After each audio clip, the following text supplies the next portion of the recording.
This is the magicwordpodcast.com.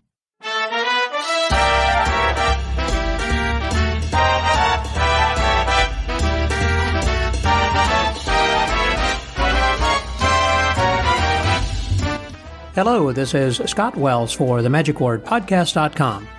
This week's episode is brought to you by the Wonder Bash, which is a great convention coming up in Grand Rapids, Michigan in just a couple of weeks. It goes from April the 18th to the 20th, and you should go and check that out by going to their website at More Than Tricks, and they will give you more information there, and you can also register for the convention.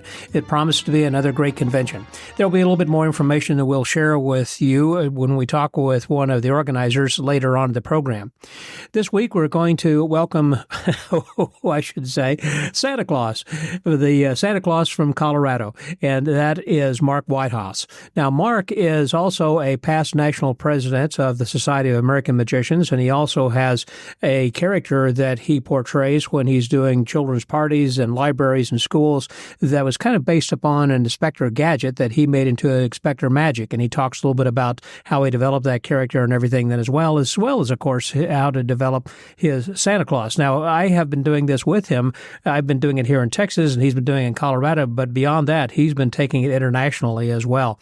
And so he gives a few tips. Actually, we both give a few tips as to how that you, if you're interested in becoming Santa Claus and perhaps getting into this rather lucrative area of entertainment then as well. And we're going to talk about that here in this podcast, among so many different other things. Mark is also the current co-chairman, along with Dal Sanders, as they are going to be the ones presenting Magic Texas, which is the combined name that we call for the Texas Association of Magicians, the SAM and FISM, and the North American Championships of Magic, which is going to be held over Labor Day weekend coming up the end of August, the 1st of September. Anyhow, we talk a little bit about that then also because he's involved with that. And we get to talk a little bit about how that and the importance of joining magic clubs, because that's where at the grassroots we work with magic exposure. Whenever that there is some magic exposure, the clubs can then bring it to the attention of national, and then the Ethics and Grievance Committee can take it from there. So we talk a little bit about that and how that you can help whenever you see exposure. Well, I'm going to kind of step out of the way and let Mark do some of the talking here this week. We happen to be in Colorado Springs following a rather torrential blizzard. They had about 24 inches of snow in 24 hours, but we finally got together to sit down and chat. So please welcome my guest this week, Mr. Mark Weidhaas, here on The Magic Word.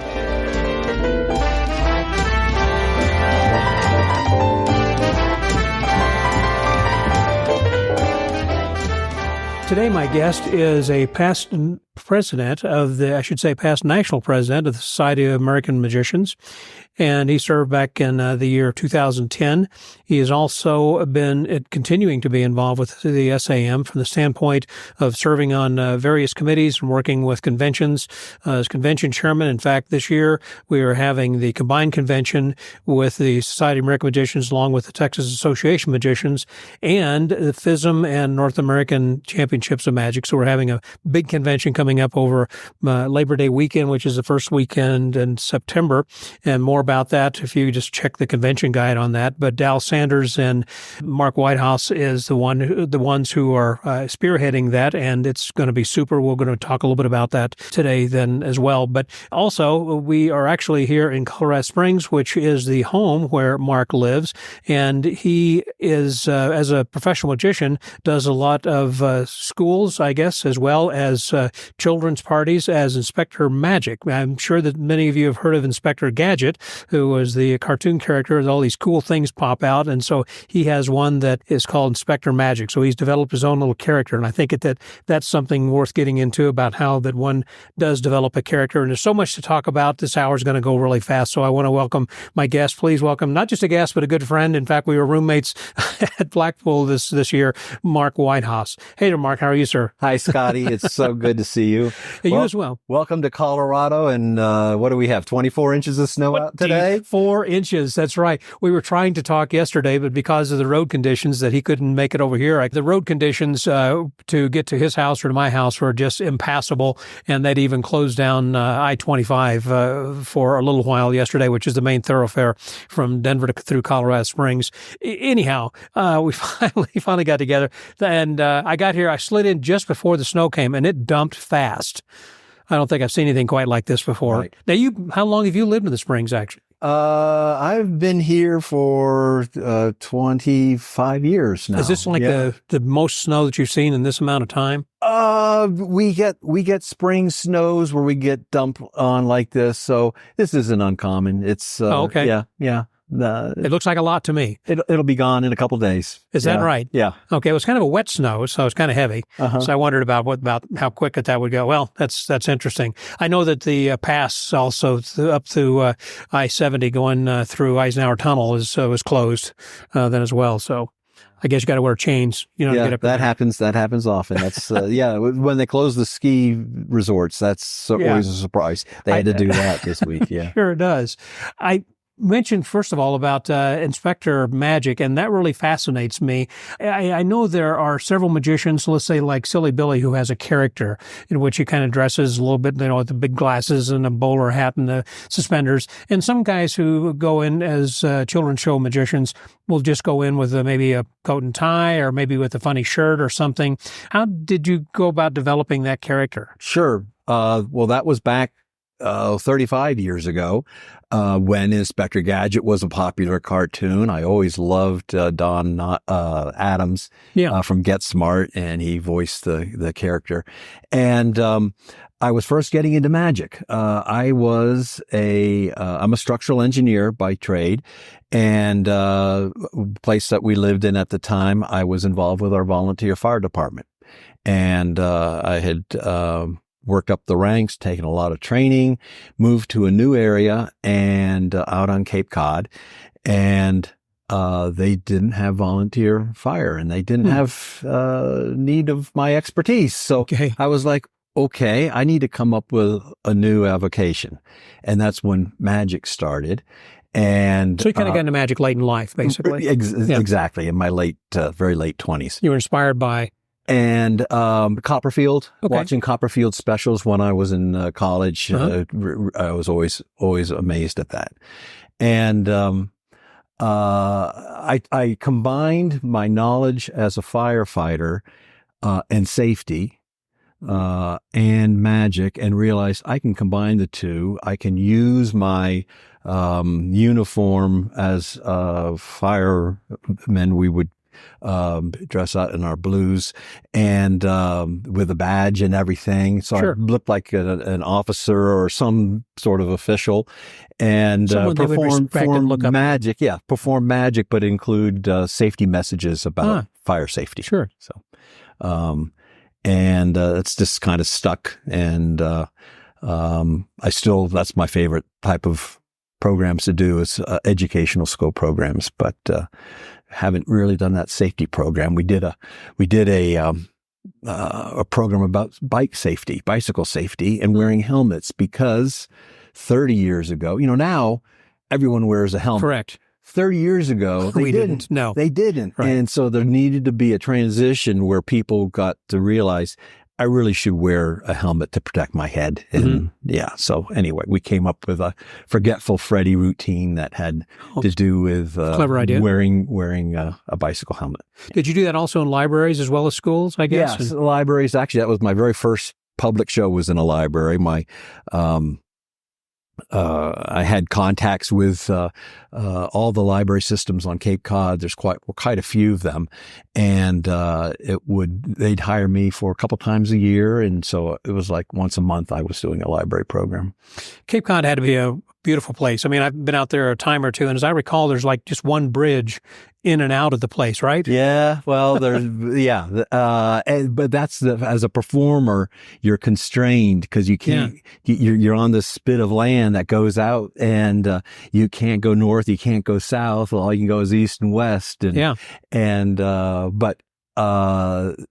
every village has a summer or fall or spring festival of some sort. Oh, well, sure they do. And they're looking for entertainment. So that was another thing that. Were you like the guy, or is there another magician working out there back then? I was probably, for those types of venues, I was the guy. There was another group, let's see, Rich and Paul Earl and Cosmos, the Conjurer, who started up a magic club. And on Cape Cod. On Cape Cod. Wow. And so like they 3 of you? contacted me right when they were starting it and said, would you be interested in being part of this? And it was IBM Ring 307. It's not in function anymore, but I was the president of it for many years. And it was my first taste of seeing someone else who's a magician. And oh my goodness, they were able to guide me and say, oh, here, this is the book you need to read by David Ginn, who I would not have stumbled across without that group. And we critiqued each other. It was an amazing learning experience for me as a new acolyte to magic.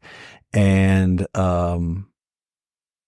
why I'm still involved, wanting to give back to others. And I still learn at our local club here in Colorado Springs the different things just by watching everyone. So that was your first introduction really to a national organization with the International Brotherhood of Magicians at that time. And so, again, I can't imagine there would have been necessarily a lot of magicians. How many were in the club back then? We had a group of about 12. That's a pretty good sized group, actually. Yeah. They came from southeast Massachusetts too, and so it wasn't all just Cape Cod. So yeah. Gotcha. And there were people who lived in southeast Massachusetts, but they have a vacation home on Cape Cod. So, I see. Yeah, they were all pretty much local. Well, then you probably learned about some other types of magic, since you were just doing like some magic for children and families, and then started realizing, oh, there's all this other kinds of opportunities. I mean, as far as restaurants or doing close-up or corporate shows and et cetera. John Coulter, he's the gentleman, Cosmos the Conjurer. He came up with a annual show that he would do out in Chatham, and Magic by the Sea was the name of the show. And he would every year would be different, like a stage show. Wow. Illusions. And he had me different people from the club would help backstage. I was working the curtains and bringing on props. And it really was fun. It was family. It is family. Yeah, right. I still am in contact with those. I was about to say, even though that you've been gone for 2 decades or more, that you still keep in contact with those guys. Yeah. That is an important aspect that people often don't think about, and that is the camaraderie you have with friends that almost become like your magic family, who are your club members, even though you might not see them but once or twice a month if you have a lecture or something going on. But the closeness, because I think you're sharing secrets. It's like a band of brothers and sisters, you know. You're absolutely right. And that really is when people say, oh, what does a magic club have for me? It's like, well, you haven't been involved with it, or you haven't, you need to be involved with it, because the friendships that you make on that local scale, and here in Colorado Springs, I've got friendships I've gotten here that are very strong. And my involvement in the national level, I have got friends all over the United States, out of the country. I was talking to you, during Christmas time, I portray Santa Claus, and twice now I have been hired to go to Hong Kong for over a week, 10 days, portraying Santa Claus because of my involvement with the Society of American Magicians, and friend of a friend that was looking for the right person. And so your membership can take you places.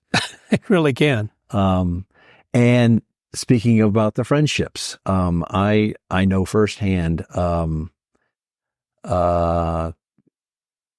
years ago, number of years ago, we lost my son in a car accident. He was 36 at the time.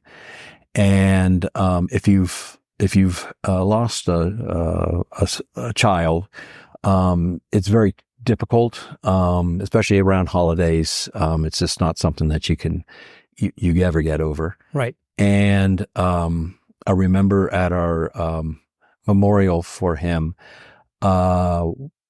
we had magicians from Colorado show up. And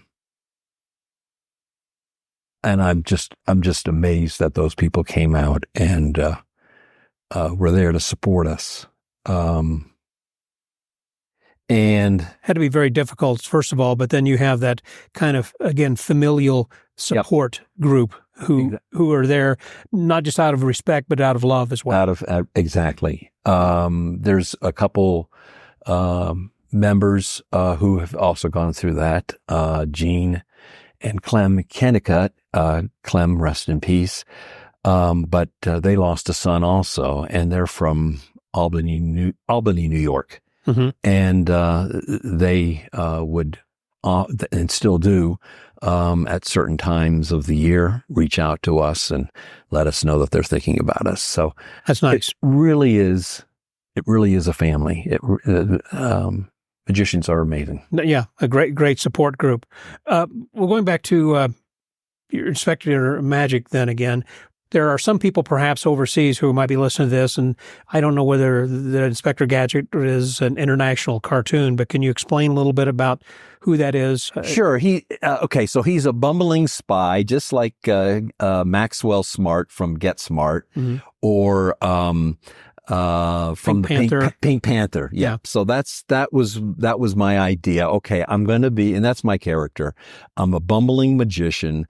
Things happen around me that I don't see, that the families and the kids and the audience, they see them happening. And that's, the look don't see is I just love to play with that. Mm-hmm. And, I know I've achieved what I'm looking for when the kids in the audience are face palming their head because they're so frustrated with me. That's what I want. Yeah, yeah. Do you have different acts? Again, like I referred to Silly Billy or David Kay earlier, where he would have a different act or a show for, let's say, kids who are 5 to 8 as opposed to those who are like 10 to 12? Yeah. Silly Billy, speaking of Silly Billy, he has a wonderful lecture talking about the different ages and how you need to present that. And so I've really taken that to heart. Preschoolers, they love the silliness. Mm-hmm.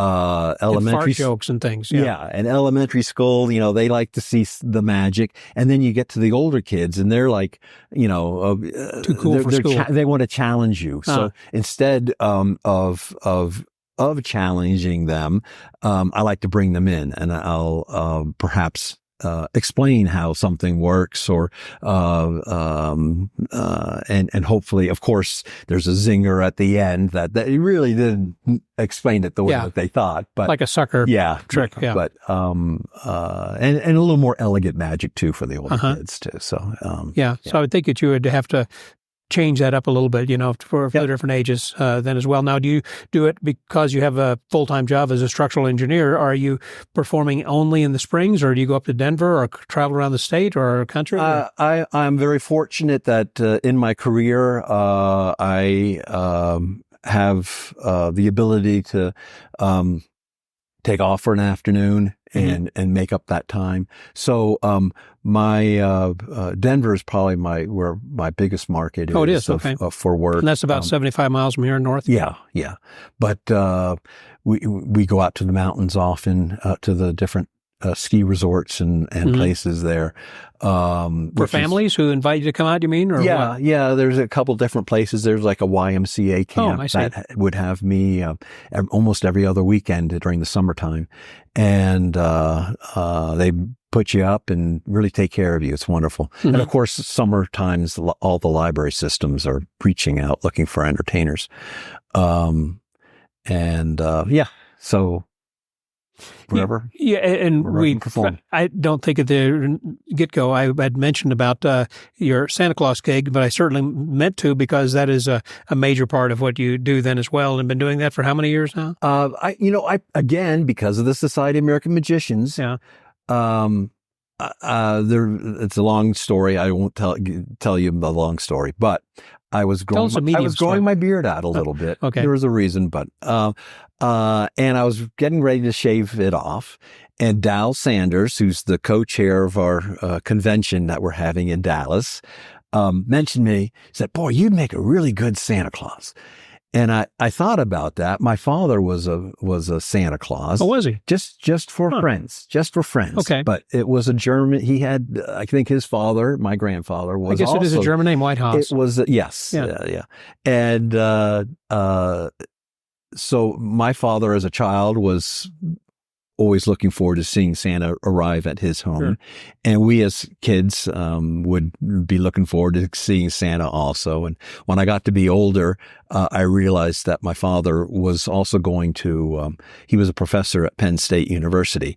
And he was going to other staff who had families on Christmas Eve and visiting with them with a surprise. And so when I was a teenager, I would drive him around and help and support him. And, you were like his elf. Yeah. And boy, when I was in my early 20s and we had our kids were young, I think I did one or two appearances, yes, but not a lot. But then when Dal brought it up, this was like 2017, and I thought, yeah, okay, maybe I should try that. And just everything fell in place.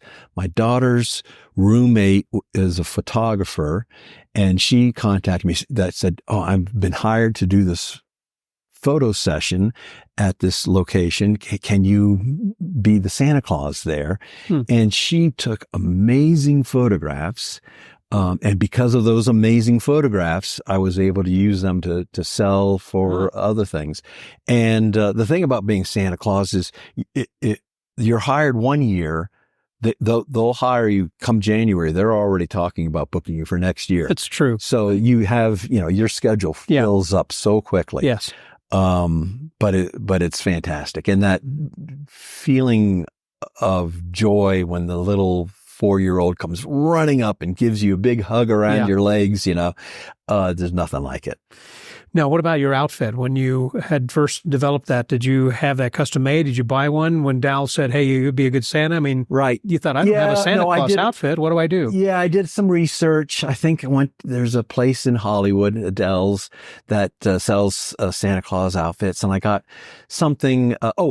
And here in Colorado Springs, we had a magic shop and costume called Zizo's. One of the I guess it was Zizo's the last Magic Castle. Zizo's Magic Castle was the last one here. Mark Modir was the owner of that. Who was that bald guy who used to run the place up in Denver? I think he owned it. There have been he's still around. I see him at conventions, and his name will pop into my head here just a minute. But yeah, he still goes by Zizo. I was talking to Steve Aldrich for one of the podcasts some time ago, and when Zizo's had come up, we were talking about that great shop. Yeah. So, I got what I could afford, but it was $70, and I still have it, and it's fine. And that's what they call the classic Coca-Cola Santa? No, I wanted a different look. I wanted a European. So it's more of a Christmas. It's a Father Christmas type where it's more of a with a duster, like a jacket. Length. It doesn't have a jacket. It's just a pullover, but it has like a skirt to it at the base. But anyway, it worked out great. But I took the money that I made that year and I invested it. And in fact, I should mention this. I'm in the process of writing I think it's going to be a series of articles for the MUM, the SAM. You told me about that. I'm supposed to contribute to that. Yes, that's right. Yes. The SAM's magazine. about portraying Santa Claus. And anyway, so I want to share what I've learned. But the thing there are a lot of people who are interested, I think, in that that haven't done it, who would really be good at it. If you're a magician, you already know how to entertain. Kids, that's the main thing. If you like kids, it is so rewarding. It really is rewarding, and it's lucrative. It really is, it's quite lucrative. And I am a strong believer of getting paid for what you for your work. For your work. A lot of people, there's a lot of Santas that are out there who are just doing it for the money, kindness. For the kindness. Oh, for free. For free. And that's wonderful. Like they go to hospitals or whatever, you mean, kind of. That's, or wherever, but, you should get paid for it. I want to. It's a lot like magicians also. Because magicians, particularly when they get started, it's like, I just want to work anywhere. I don't care whether I'm getting paid or not. And they start off cheap, and they may even go cheaper yet because I just want to work, and they'll work for free. And somebody says, hey, we've got this charity thing. Would you, donate your time? Yes, they jump at those chances. But I agree, you should be getting paid. The same thing, not just with magicians, but for Santas. I had a request for a magic show through one of the online booking agencies, and it's about a 2.5 hour drive. And fortunately, they have a space there where they say what their budget is, and their budget was $20 to $80. So per minute, hopefully. That was for 3 hours. Yeah, holy moly! Thank you very much. Wow. Yeah, I'm glad they did that because I did have to waste my time. I said, "Yep, not interested." Yeah. So wow. But somebody probably was. So, yeah. They're thinking, well, that'll cover part of my gas cost getting down there or something. But I am agreeing with you very strongly that, that we should be getting paid for the work you're doing and what you're putting into it. And so whether you're a magician or Santa or whatever. But again, this is a very lucrative opportunity for people who are of a certain age, and not necessarily, I guess you don't have to be old and have white hair because you can dress up. And That's right. Yeah. I know there's some teenagers. Because of COVID, we all learned how to work Zoom and everything like that. But I got involved with a couple companies who were creative enough to come up with a way to still visit Santa and be safe. And that was through Zoom visits. And they've done it every year since. And really? And it's just wonderful because you're doing it from your own home. Sure. You're not having to travel. And this past year, I was meeting with families that were in Japan, China, all over the U.S. And again, it's just it's a 7-minute time that you get able to chat with them, but they remember you, and they, like I mentioned before, they're like, that was a great Santa.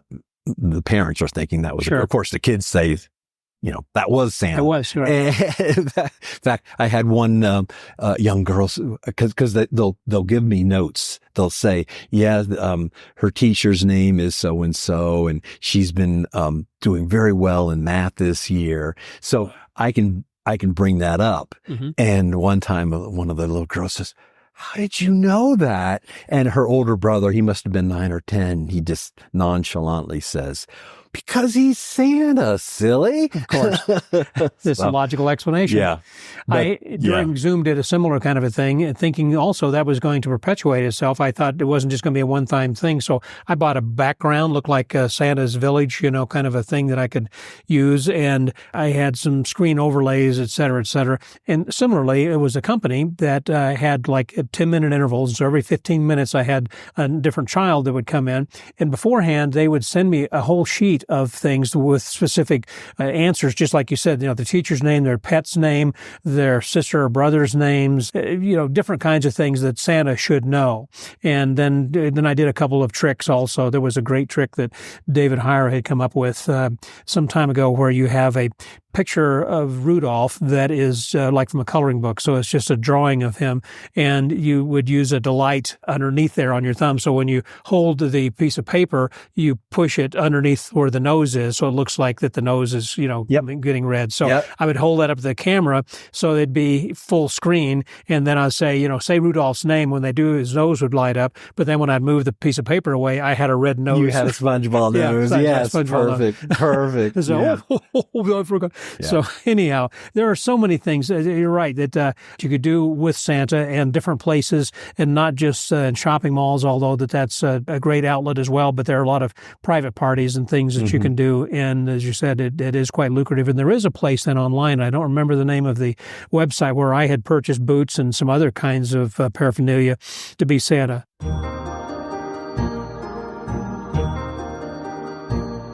We're going to take a momentary break here to have a word from our sponsor, the Wonder Bash. We are getting very close to the Wonder Bash convention, which is going to be April the 18th through the 20th in Grand Rapids, Michigan. And we have talked about this a little bit in the past, and you can also go to the magicwordspodcast.com website, where on the convention page there you will see a link that you can go to directly to their website, but you can also then listen to a much longer recording in which we go into more detail with my guest here right now, who is one of the organizers, Trino. Hey, man. Hey, Scott, how are you? I'm fantastic. Good to have you here today. One of the things that I would like to discuss that is going to be coming up is that with the convention, of course, it's going to be in Grand Rapids, but you have the competition, which is going to be a little bit different than what other conventions are. Can you tell me a bit about what details you can share now? That's right. Yeah, we're going to have a competition Thursday night of the convention. That's April 18th.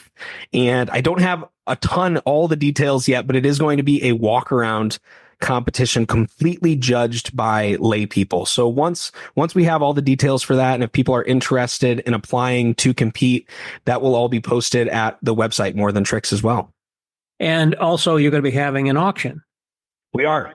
We're going to do an auction after the competition that night. And I tell people can bring whatever they want, but I say bring some good stuff. We don't need that stack of 1975 linking rings in your basement. They're all water stained anyway. Nobody wants that. Bring some good stuff, and hopefully it can be mutually beneficial. Put some money in your pocket and get somebody a piece that they can perform or treasure. And if you don't sell that at the auction, you can also then sell that at the dealer's room, because as I understand it, you're not going to be having a dealer's room per se. You're going to be having anybody who wants to bring in their own stuff. They could set up their own table. That's right. I never understood a dealer's room that's open for 8 hours a day and you got to make everybody go stand in there the whole time. I figured if you want to sell stuff, that's all you. It's like a magic bazaar almost. If you have gently used things or your own product you've put out, you can just bring that to the convention. You can sell it to other attendees. And no charge. 10% right. Seller fee. 10% in the auction. That's right. But anything else, just bring it and sell it. Oh, okay. That sounds great then too. And the location is going to be then at the Residence Inn there, and it is close to a lot of other dining places nearby within walking distance of the hotel. Yeah, restaurants, breweries, bars, museums, everything's right there within walking distance of the hotel. You also have a kitchenette in your room. So a refrigerator, I believe there's a stovetop as well. You got a microwave, so you can get food and you have a place to put it, and you can reheat it later and eat it after. That is a rare opportunity at Magic Conventions where you actually get to have a refrigerator without having to request one for your room. It's already part of where you're going to be there at the Residence Inn. And then also, if you're sharing a room with someone else, that you can fix your food right there. You don't even need to really get out. So it sounds like just a great opportunity. Well, Grand Rapids probably has, I say probably, it does have a lot to offer, because we had the IBM convention there some years ago, and I have been to Grand Rapids a few times, and it always impresses me as a beautiful city. Absolutely. There's so much right there within walking distance, and the Wealthy Theater where the shows are, is less than 2 miles from the hotel right there. And there's a lot right in between there, different restaurants and things to check out as well. We also have $5 a day parking at the hotel, which is unheard of. So $5 a day, unlimited in and out. You're right there. And you mentioned about the theater where they're going to be having evening shows then as well. Will they be bused, or are people going to be on their own to get to the theater? We're working on that right now. I'm hoping to have a transportation solution just to make it very easy for everybody if you want to be able to just ride over with everyone and ride back after. Yeah. Just so you can leave your car parked the whole time. Sounds like a fun time. And one last thing then, and that has to do with, I know it's $250 for the registration, but if you are a youth, tell me about the scholarship program. Yeah, if you're between ages 12 to 20 years old, you can apply to attend Wonder Bash for free. That'll get you a free $250 registration that also includes the official Wonder Bash book with writings, tricks, and essays from the performers as well as other people. And you can get that completely free. Just reach out to us through the Wonder Bash website, and we'll get that application over. It's a very short essay and a video of you performing, and maybe you'll get a free registration to come check this out. We also have a rate for spouse and parents as well, which is only $150. Oh, that's a great deal because they'd have to come with a parent or guardian. So yeah, it's only $150. Yeah, that's right. And the book itself, I don't want to overlook that. That is something that's very important that is not offered by any other convention. But tell me just something briefly about that. So rather than a show program, we do have a book that we put out every year. And this has different writings, essays, or tricks from the performers that will be attending and performing and lecturing at Wonder Bash, as well as a couple other names in magic that you might have heard of. So it's a really nice keepsake to remember attending the convention, but it's also a great resource to look back and get some advice. That sounds great. Well, I hope you have a great turnout here this year. And the website where people can go is called morethantricks.com. Is that correct? Morethantricks.com. That's right. Wonder Bash, April 18 through 20 in Grand Rapids, Michigan.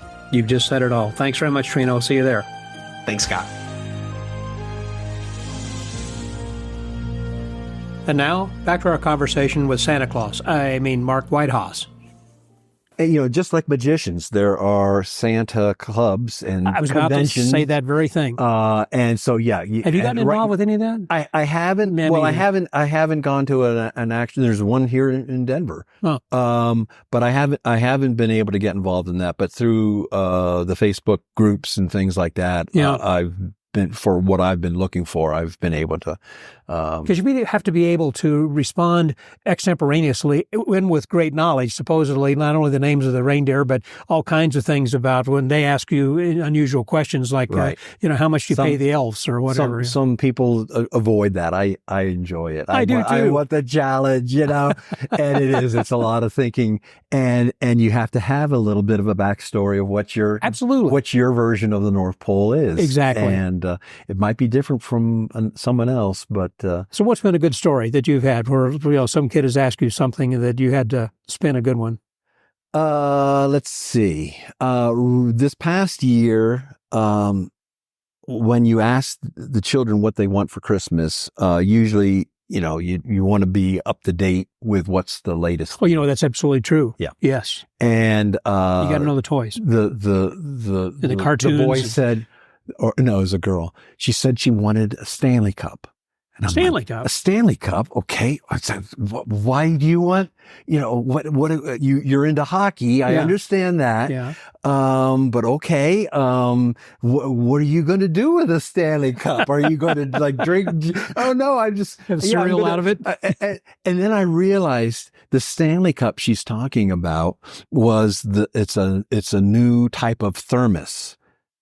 Called a stand, yes, and so that's funny. So I was able to tie that in. I said, "Wouldn't you have been surprised if on Christmas morning you went down and looking for your Stanley Cup thermos, and instead there's this big trophy as tall as you are sitting underneath the Christmas tree, Anyway, so there's a little bit. Santa can mishear some things too. Well, that's true too. Just like I am as Inspector Magic. I have had several kids who have said they want to have a pet, like a dog or a cat, and a couple have said they wanted a pony, and say, well, we'll see what we can do, and that. But there was one child who was saying to me they wanted a pony, and the mother was nodding like, yeah, we're going to get him a pony.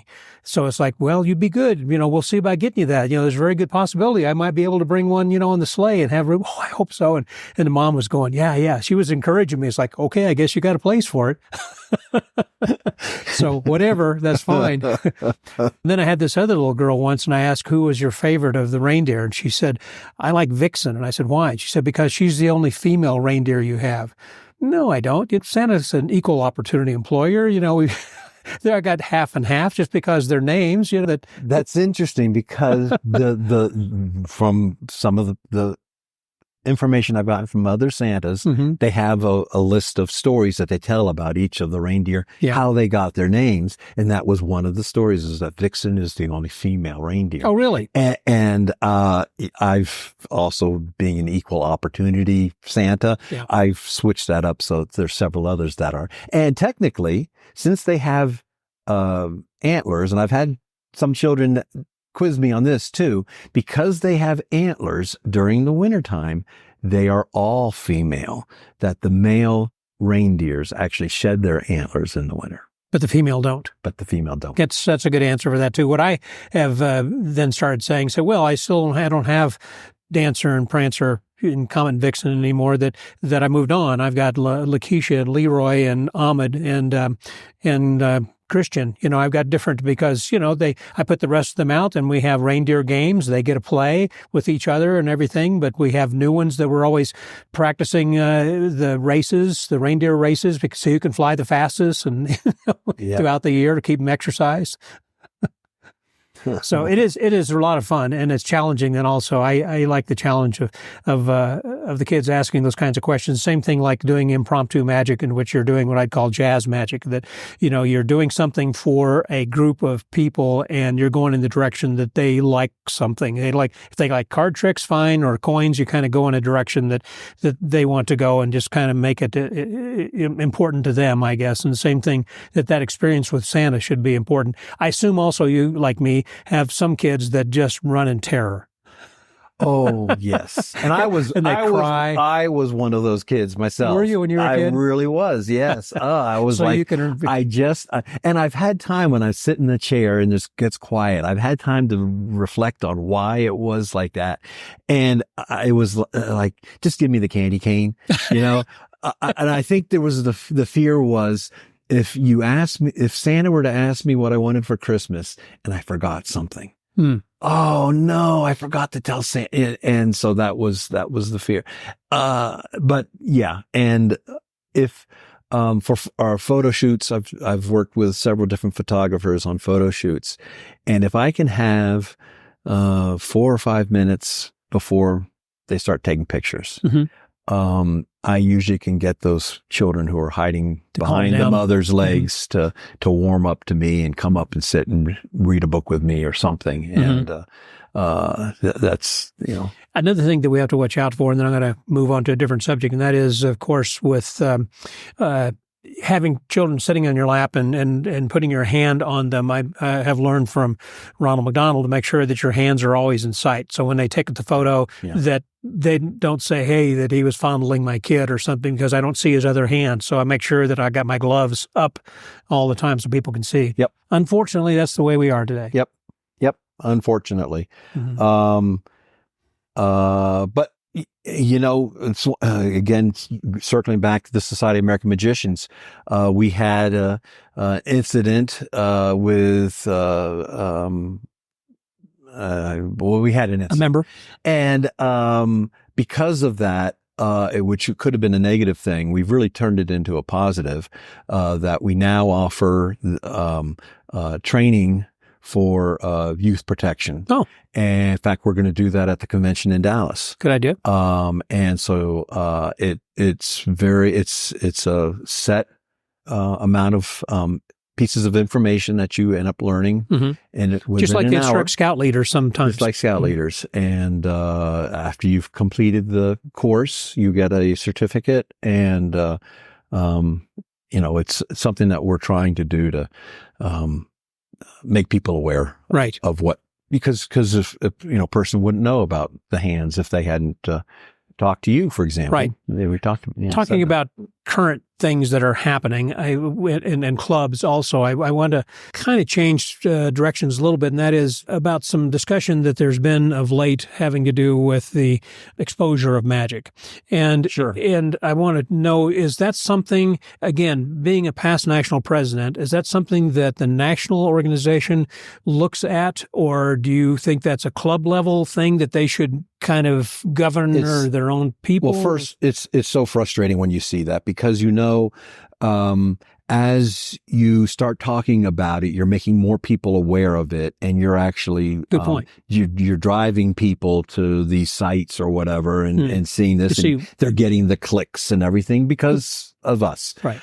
The second thing is, as a national organization, we don't have policing. We shouldn't be the police. No. We do have ethics that we all abide by and we swear to when we join. If someone's doing this and they're not a member, there really isn't anything we can do. But a lot of people I've heard have been saying, why aren't the national organizations doing something about this? And the national organizations, to be honest, they are losing members. And they're not, it's because of the changing times, because of the internet, whatever. But if you're not a member of one of the national organizations, when I got involved, I had a good friend on Cape Cod say, if you're serious about magic, you should belong to all of the national clubs, which I've taken them up on that. But anyway, get your membership up to date with these national organizations. Drive their membership up instead of going down. Right. And then they will have the clout to be able to say, hey, what you're doing is not right. When you and I were in Blackpool last month, there was a problem that I overheard of one of the dealers was selling a knockoff. Okay. And that's something that we have to deal with here with the SAM when we have our conventions too. Right. And there used to be a dealers organization that MDA. Yeah. And Magic Dealers Association. They aren't anymore because I think they realized that again, they can't be the police. They can't be the police. But at the conventions, we can be. We can say, "Hey, that is a sponsoring knockoff." Organization could right, say, yeah. right." And you know that was one of the rules that when you signed up, that was one of the rules that you signed that you weren't going to do this. You've either got to, take that off your display, or you need to leave. And in this case, in Blackpool, my understanding was the person that was offending the next day, his table was empty and he wasn't there anymore. He was gone. Okay. So that's a wonderful thing. Here's another thing though that your membership in an organization is helping to do, and it's because of that membership that again gives that clout. So if you're not a member of a national organization, you really are kind of contributing to letting this go rampant. That's a very good point. I hadn't thought about that you actually need to be part of an organization that does do something about it, as opposed to just being on the sidelines and yelling at it and saying, like a get off my lawn, kind of an old guy. Exactly. Yeah, that you need to be with an organization who has the clout. And so what do you do?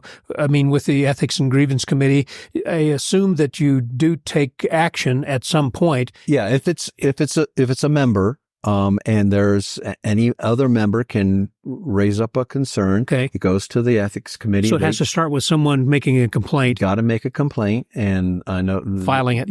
Properly. And if you don't do it, there's no complaint. There's nothing we can do. They can be aware of it. Once they do it, then the committee keeps it very private because this is a private situation, and they do some exploration of the incident or the severity claim, of it, and then they can present it back to the national organization whether there should be action taken. Has there been anybody in recent history or that comes to mind to you?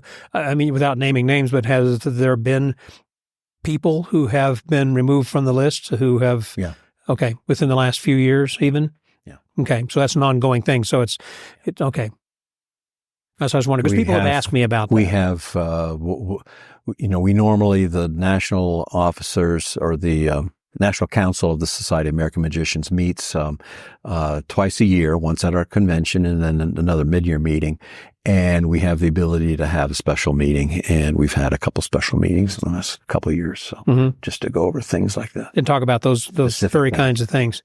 Well, that's heartening to know that something is being done because, again, people often will ask, what do we do and how do we go about doing that? Well, number one, join an organization. Number two, help file a complaint to your ethics committee. That's right. And it can be handled from there. Yeah, that's right. Switching with a little bit of a left back turn. over to conventions. Left turn back to the conventions. I was going to ask you about that. Your comment about being on the sidelines and complaining. Mm-hmm. My first national convention was in 2003 in Las Vegas, and I haven't missed a national SAM convention since. I just love it. But that first one, well, there were some problems. Okay. And I didn't know it at the time, but apparently the hotel, I think it was the Riviera, said that their ballroom for their evening theater shows seats, 1,200 people. Mm-hmm. But when they got there, the day of the convention, they only had 800 seats. Oops. It's a big oops. Anyway, I took my family. So I had my younger son and daughter with me and my wife. And because of this situation, we weren't sitting together.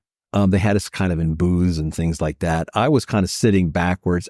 Anyway, there were a lot of problems. And I was so frustrated with it. Mm-hmm. But that's when I realized I could sit there and complain about it. Or I've been to a lot of local conventions too. Being on Cape Cod, I went to all the Cape Cod conclaves. Oh yeah, Hank Lee things. Yeah, here in Colorado, we had Magic in the Rockies. So I've been to a lot of conventions, and I've seen a lot of things that have gone wrong. And I was like, boy, if I was in charge, I would do it this way. Yeah. And I realized, instead of complaining about it, let me get involved and see what I can do. Right. And instead of yelling from the sidelines, actually get in there, get in the game. So 2008, Brad Jacobs asked me to help him. He was one of the chairman of the combined IBM SAM convention in Louisville. And I supported him. And my wife showed up, helped out at registration. We became the registrars for the SAM the next year. And then I became chairman in 2014 at the combined convention in St. Louis. And I've taken a lot of what I saw of, if I was in charge, I would do such and such. Good, bad, and I've been able to apply that, which I'm proud of. But there are gremlins out there.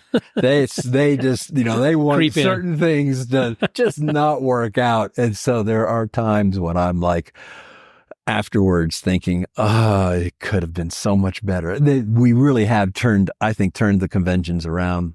Mike Miller has just, he's the person booking our acts, and he just comes up with the best talent. And these are all people that, it's amazing. He'll book them, and it's like the next year they're winning FISM. Right, we couldn't afford them the next year. But exactly. But nobody knew about them the year before. Right. But Mike did, yeah. and we got to see them at the SAM. So that's the reason in part that he's going to be getting the special fellowship, I believe, for the that's right, at the Magic Castle. Thanks to well, Hank Morehouse and I want to go back actually prior to that, talking about the conventions and the importance of attending conventions, because before we got started, you had told me that you actually missed going to a first convention that when you lived in Cape Cod because you were afraid. Now tell me this story. So I was living on Cape Cod. I had my friends there in the Magic Club, the 12 people, but that's all I knew. And I was always in awe of these other performers that I would read about. They're so much higher than... I would devour. I got Genie magazine and MUM and the Linking Ring, and I would devour them as soon as they would show up. And I would, this is great.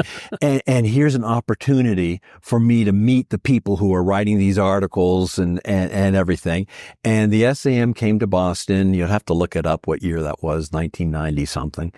And it was within driving distance, but I didn't go because I was like, I'm not going to know anybody. And I kicked myself. Awkward? I kick myself for that. And anybody listening to this, please, when I was president in 2010, that I would sign off my letters with this catchphrase of "You have a friend in the SAM," and it's one of the things that I really want to get across is. If you think you're not going to know anybody when you show up, by the end of the convention, you're going to have friends. That's right. And when you go back in next year, they will be there, and they'll be there again. Right. Yes, and you'll be going out to lunch and breakfast, and encourage the friends that you have. I should have encouraged some of the 12 people that I knew on Cape Cod.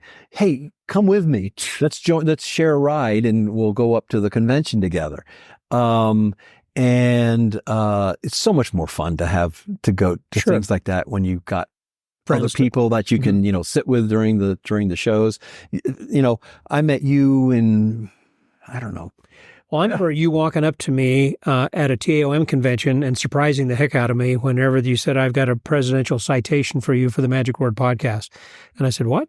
And you were saying, "Well, I want to actually give this to you in a better area, and make it a formal production, like at a show or something." But you said that, and we were in the foyer. The TAOM people wouldn't let me do it. So so that would have been 2010. So we've known each other for 14 years. 14 years, yeah. And last month we were sharing a hotel room in Blackpool. It's crazy, but that's the friendships that you make getting involved with these organizations. And I almost got to go to Hong Kong with you. Yeah. That maybe still, next time we're still talking about that for next time. So, it really is. So you should join the conventions, and even though you might not think you know anybody, you will meet people because you have a like interest of magic, and so you will make friends immediately because you'll be sitting next to somebody, and they'll say, "Hey, what did he do?" Or go over that again, or let's work it out, and all the sessions that go on. Each of our educational lectures and sessions, you're going to see you're going to have a variety of things. You're going to have mind reading versus daycares or something. And you're going to see, hey, I saw that person at that other one too. And so you realize, hey, there's a kindred spirit over there that's got the same. Speaking of conventions and kind of wrapping this up then with ending on the convention was about Magic Texas, which is going to be coming up that you and Dal Sanders are co-chairman for. Do you want to tell a bit about what's happening with that and how excited that you are? I really am excited. This is going to be so fun. We don't do combined conventions very often. Right. The IBM and the SAM have done a number of them over the past couple of years, but this is the first time that the SAM is teaming up with another organization, Texas Association of Magicians, and a big organization in Texas. Texas is a big state, and we just feel that the two working together can make something better. And that's what we're seeing this convention. This is going to be just an amazing convention. So much is going on with Lance Burton to start us off. I'm so excited about that. And all the parties. I guess I can't spill the beans on some of these things, but anyway, we've got parties. We have the brand new hotel is just and it's really a brand new. It just opened last month. Yeah. So across the street from the Rangers Stadium, as well as what's that called? Texas something that is where they have the big screen TV and the different Texas restaurants. Live. Texas Live. Yes. Yeah. So there's lots of restaurants there. That's where a lot of people will be hanging out. And for people who want to bring their families, and I highly recommend that bringing your families because Six Flags is offering us like 75% discount or something. Yeah, it's a free parking and it's normally 100 plus, and this is 30 and change. So, and it's got Six Flags as the amusement park, and then it's also their water park too. Oh, that's true. And so, lots of things there's to do. 2 days worth of events that your family can be entertained while you're being entertained at the convention. Right. Or if you want to be with them, come early, stay late, whatever. It's going to be a unique area right there in Arlington, Texas. Actually, we said Dallas, but it's close to DFW Airport, Dallas-Fort Worth Airport, which is a major hub. So that's an international airport that people who are coming in from overseas. In fact, then, as you know, Mark, when we were over in Blackpool, there were people who were talking with us who were saying, hey, I've been listening to the podcast about you guys talking about Magic Texas, and I'm looking forward to coming over to Dallas from Germany or wherever he was from, Yep. So, and we encourage, that'll be amazing. Because, when I go to Blackpool, I always think it's funny that a lot of the entertainers that they'll have are Americans. And I'm like, true. yeah, I saw him right. 6 months ago. I just went to Matt King's show, in Vegas recently, but here he is now. But you're also able to see a lot of the Europeans that we don't normally see. Correct. Yeah. So that is one and of the... similarly here with Magic Texas, because we are aligned with FISM, and it is the North American Championships of Magic. So the road to FISM and tour in Italy next year is through Arlington. If you're going to be competing, you need to get your act together, quite literally, and send a video. Who's handling that? Joan. That'll be Joan Caesar. Okay. Will be doing that. So she'll be the one who will be looking at the videos and trying to slot you in and everything. Yep. So, I've been going around to the clubs and encouraging, if maybe you don't have an act, but you know somebody in your club that does. That's a very good point. Encourage them. Yes. They could go to Italy next year and compete and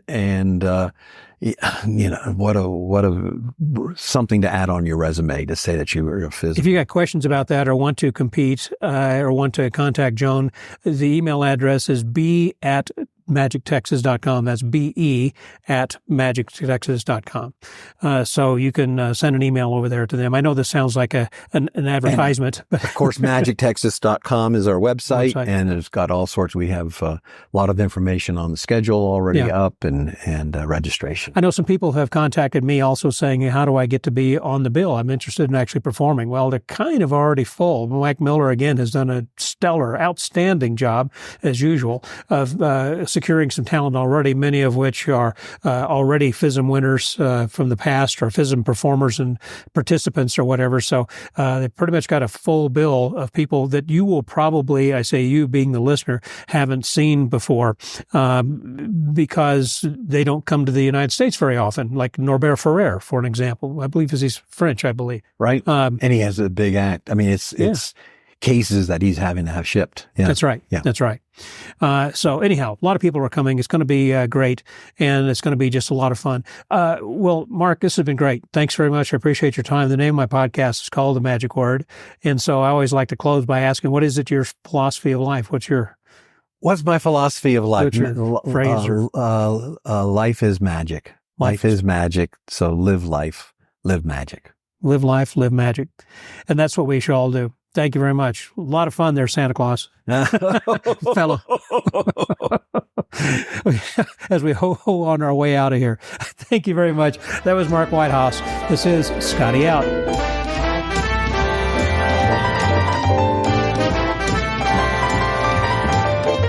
Thank you, Mark, for being my guest this week. I enjoyed the chat with a fellow Santa Claus. It was a lot of fun, particularly I kind of felt like it was Christmas up there with all the snow we had. It was quite fun. And I hope that you listeners got something out of that and perhaps might consider that as a entertainment avenue that you might want to go down if you so choose. Well, let me also say there is also an opportunity for a Mrs. Claus as well, or if you're younger, perhaps to be an elf. So there are opportunities regardless of age or gender. Anyhow, I want to thank our guests and also thank our sponsor, who is the Wonder Bash, coming up again in Grand Rapids, Michigan on April the 18th through the 20th. Be sure to go check out the website over there at morethantricks.com.